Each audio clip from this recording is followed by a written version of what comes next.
Pues después de estos anuncios de la publicidad nos encontramos ahora sentados y muy bien acompañados por un hombre de Puerto de la Cruz, con una vida deportiva bastante amplia, pero también se dedica al mundo del derecho, al mundo de la abogacía, y también ha aparecido en diferentes ocasiones en muchísimos medios de comunicación, aparte de su faceta política. Un hombre con muchos calderos al fuego, yo no sé cómo lo lleva.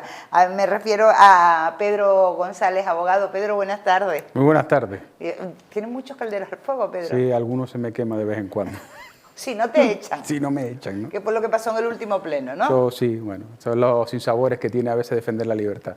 Bueno, pues dicho queda, pero nosotros vamos a hablar de Guerra de Ideas desde las trincheras. Es este libro que tengo yo aquí en mis manos. Ya la primera edición está agotada. ¿Cuándo salió este libro, Pedro? El libro salió, la primera edición, el 28 de diciembre de 2020, y no era una inocentada. Era... Es que el 28 de diciembre... Pero como consecuencia de las restricciones sanitarias que teníamos, pues hubo que hacer una presentación virtual y el libro físico. Y ahora, curiosamente, pues hemos sacado una edición digital, virtual, y la presentación ha sido física, ¿no? Pero también se puede conseguir en papel la segunda edición, porque es una edición ya corregida, revisada y ampliada. Guerra de Ideas desde las trincheras. Esto es de política. Tiene una carga ideológica política evidente, ¿no? Que además yo nunca me he ocultado de cuál es el pensamiento político mío. De todas formas, ha sido una evolución a lo largo del tiempo de lo que uno va pensando, y lo que se plantea, o el título, que a veces puede parecer sugerente, es únicamente desde el sentido figurado, ¿no? Porque ¿quién puede pensar que uno llama a las armas, ¿no? De todo lo contrario. Se trata de la introducción del socialcomunismo en España, y como consecuencia de esa introducción vemos que los grandes medios de comunicación, la educación, la política, incluso la judicatura está totalmente copada por aquellos comisarios políticos o con aquellas personas que por su ideario tienen primero la causa, primero el fin y después los medios que utilizan. Y entonces no les importan los medios, siempre y cuando pues defiendan esa implantación ideológica. ¿Qué es lo que nos queda? Pues las trincheras, es decir, la conversación de tú a tú en una cafetería, la familia, mientras no nos dejen o mientras nos quiten aquello de que ya no podamos ser, digamos, los hijos de sus padres, ¿no? Porque ahora parece ser que los hijos tendrán que ser del Estado, por esa implantación, que eso, por ejemplo, hago un análisis en la segunda edición, en la versión ampliada, de cómo se hace la ley CELA, que además ahora se ha ampliado con la nueva reforma. Es un calco, porque hago un paralelismo, y es un calco exacto del manual de educación soviética.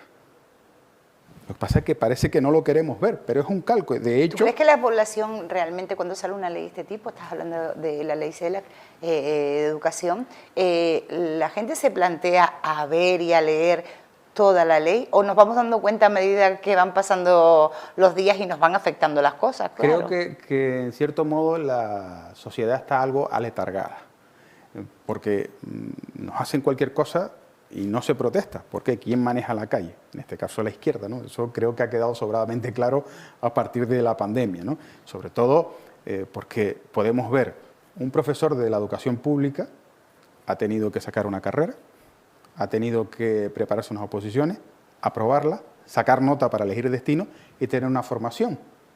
Y una vez que está dando clase, pues le aparece alguien de una ONG amiga del político de turno, no sabemos qué formación tiene, con una clase o con un curso a lo mejor de 2 horas, a decirle cómo tiene que dar las clases. Y el profesorado no protesta. Lo asume como si fuera algo normal.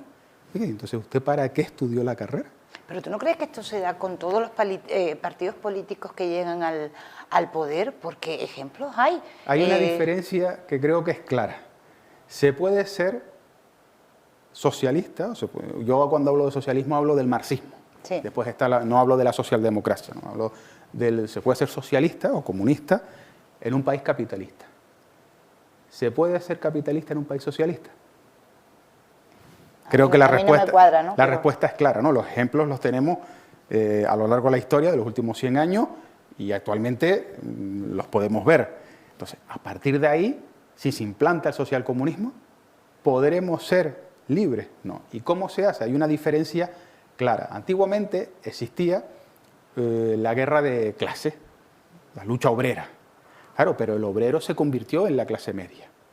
Probablemente gracias a esa lucha, ¿no? Tiene sus derechos, todavía tiene que conseguir más en algunos casos. ¿Y qué sucede? Que, como diría el propio socialismo, el proletariado está aburguesado. Que utilizaría esa frase, está aburguesado. Entonces, yo no puedo ser el defensor de una lucha que ya no existe.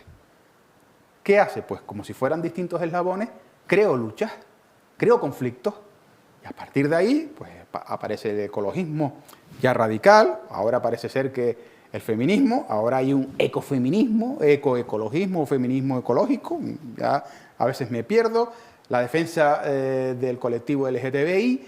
Entonces, claro, como se erigen como defensores, la interpretación que hace cualquiera es que tiene que haber un agresor. ¿Quién es el agresor?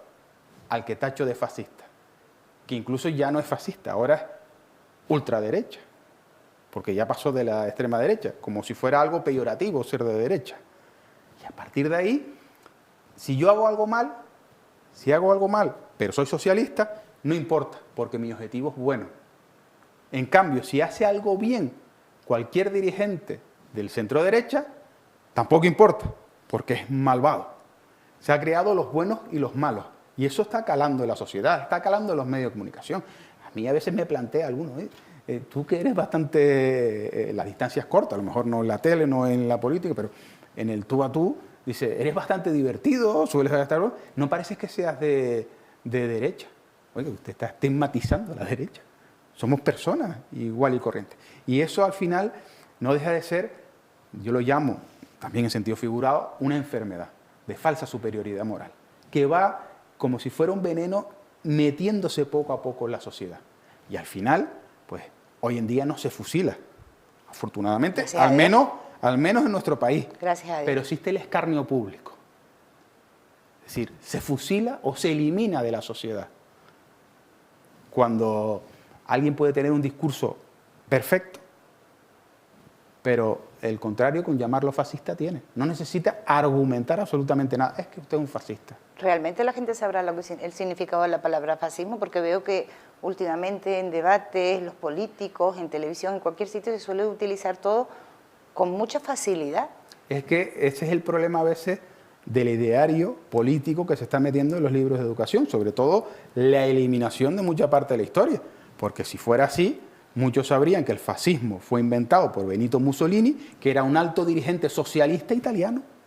Que se arrimó al árbol que más sombra le daba, ¿no?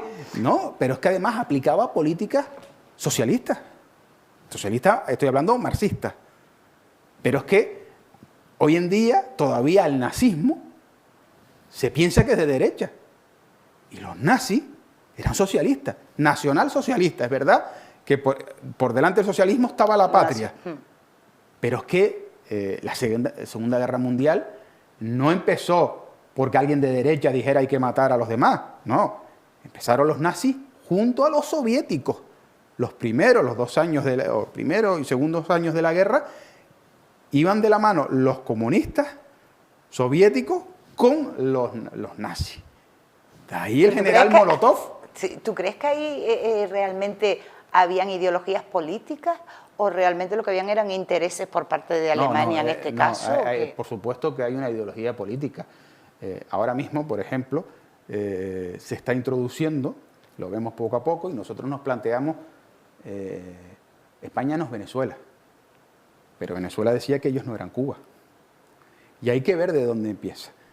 El socialismo, que es el populismo que llama, pero el socialismo latinoamericano empieza en el Foro de Sao Paulo. Y el Foro de Sao Paulo era una reunión de terroristas, criminales, internacionales y narcotraficantes, que se reunieron, eligieron a Lula da Silva y a partir de ahí, en lugar de matar desde la guerrilla, se introdujeron dentro de la sociedad a través de la política.